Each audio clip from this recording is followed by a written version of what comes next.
డబ్బు పొదుపుగా వాడడమే కాదు, అవసరాలకే ఖర్చు పెట్టడంలో మహిళలు ముందుంటారు. డ్వాక్రా సంఘాలకు ముఖ్యమంత్రి చంద్రబాబు పసుపు కుంకుమ పంపిణీ చేసింది ఆ నమ్మకంతోనే. చంద్రన్న విశ్వాసాన్ని నిలబెట్టారు ఆ డ్వాక్రా చెల్లెమ్మలు. ఊరికే వచ్చిన డబ్బే కదా అని వృధా చేయలేదు. ఊరి సమస్యను తమ సమస్యగా భావించి సంఘటితమయ్యారు. అక్షర జ్ఞానం లేకపోయినా అమోఘమైన ఆలోచన చేశారు. అల్లంత దూరాన ఉన్న గంగమ్మను చెంతకు చేర్చుకున్నారు. ప్రభుత్వం 10,000 రూపాయల చొప్పున ఇచ్చిన పసుపు కుంకుమ నిధులను కొందరు డ్వాక్రా మహిళలు ఇంటి ఖర్చులకో వ్యక్తిగత అవసరాలకో వినియోగిస్తే, విజయనగరం జిల్లా చాపరాయి వాసులు మాత్రం వినూత్నంగా ఆలోచించి ఊరి సమస్య కోసం వెచ్చించారు. విజయనగరం జిల్లా పాచిపెంట మండలం చాపరాయి వలస ఓ గిరిజన గూడెం. 15 కుటుంబాలున్న ఈ గూడెంలో 2 దశాబ్దాలుగా తాగునీటి సమస్య నెలకొంది. 22 లక్షల రూపాయలతో తాగునీటి పథకం నిర్మించినా నిరుపయోగంగా పడి ఉంది. నెలకు ఒక్కసారి ట్యాంకుకు నీటి సరఫరా జరిగేది. జీవనాధారమైన నీటి కోసం గూడెం మహిళలు మరే గత్యంతరం లేక కిలోమీటర్ దూరంలోని బోరు నుంచి నీళ్లు మోసుకొచ్చుకునేవారు.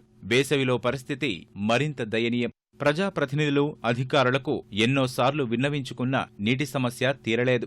ఈ పరిస్థితుల్లో ప్రభుత్వం అందించిన పసుపు కుంకుమ నిధులు వారి సమస్యకు పరిష్కారం చూపాయి.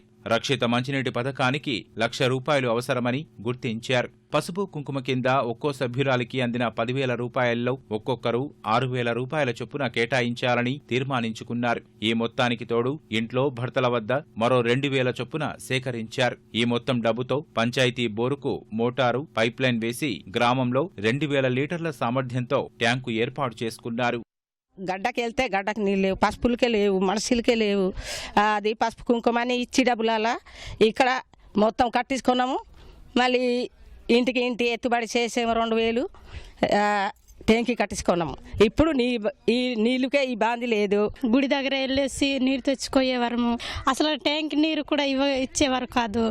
అలాగే ఇబ్బందుల్లో ఉన్న అలాగే ఇప్పుడు కొంచెం బాగానే, ఎందుకంటే పసుపు డబ్బులు వచ్చాయి కదా.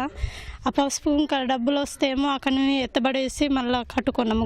కొంచెం ఇప్పుడు ఇబ్బంది లేదు. అప్పుడు నీళ్ళకి గొప్ప ఇబ్బంది అవుతుండేమో. అప్పుడు గేట్ కాడ వెళ్తే నీళ్ళు అక్కడ కూడా ఇస్తుండేరు. కాకపోతే గుడి దగ్గర వెళ్తుండేమో. 2 సార్లు పసుపు కుంకుమ డబ్బులు తీసాము, కానీ ట్యాంకి తీసుకున్నాము. ఆ డబ్బులు చాలక మేము ఇంటికి 2,000 వేసి ఎత్తుబడి చేసి మళ్ళీ అక్కడ కలిపేసి కొన్నాము. ఎలా చూసినా పైగా 1,00,000 పైగా అయిందండి. చంద్రబాబు ఇచ్చిన డబ్బులతోనే అంత మనిషికి 15,000 వేసారు. అవి చాలకపోయేసరికి మళ్ళీ ఇంటికి 2,000 వేసి ఎత్తుకోనమండి. అది కట్టుకున్న తర్వాత కొద్దిగా నీరుకి కూడా దేనికి కూడా కొంచెం సదుపాయంగా బాగుందండి. ఊరి కోసం మహిళలు సంఘటితంగా చేసిన ఆలోచనను గ్రామస్తులు ప్రశంసిస్తున్నారు. పసుపు కుంకుమ సొమ్మును చక్కగా సద్వినియోగం చేసుకుని 20 ఏళ్లుగా ఎదుర్కొంటున్న నీటి సమస్యను పరిష్కరించారని పొగడ్తల వర్షం కురిపిస్తున్నారు. మా ఆడవాళ్ళు అప్పుడు చాలా ఇబ్బంది పడేవారు నీరు గురించి.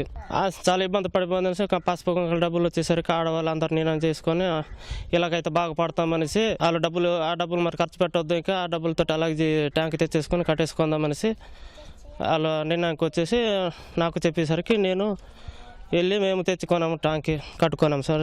అప్పుడు డబ్బులు చాలా పోతే 2,000 కూడా ఎత్తుబడి చేసుకున్నారు. ఇప్పుడు మహిళల ఒక సహకారంతో ఇప్పుడు నీళ్ళ సహకారం మనకి తీరింది. ట్యాంక్ ఒకటి ఇచ్చారు, కానీ గవర్నమెంట్ 4 రోజులకు ఒకసారి ఇస్తే అందులో నీళ్ళు 3 రోజులు వచ్చింది. 3 రోజులు వస్తే గొప్ప ఇబ్బంది పడేవాళ్ళు. మళ్ళీ మా తమ్ముడి దగ్గర కుళాయి ఒకటి ఉంది. ఆ కుళాయి దగ్గర వెళ్తే అక్కడ కూడాను డబ్బులు కడితేనే నీరు ఇచ్చేవారు. అలాగే గొప్ప ఇబ్బంది అయ్యి పసుపు కుంకుమ డబ్బులు దొరికేసరికి ఏమో ట్యాంక్ ఒకటి తయారు చేసాము. నీరుకి ఇప్పుడు ఇబ్బంది లేదు. ఆవులు కూడా ఇందులో నీరే పెడుతున్నాము. మాకు దగ్గర గడ్డ లేదు అక్కడ, అందుకే చెరువులు లేవు. దానికోసం ఇప్పుడు బాగుపడాము. ట్యాంక్ ఒకటి కట్టాము పసుపు కుంకుమ డబ్బులతోనే.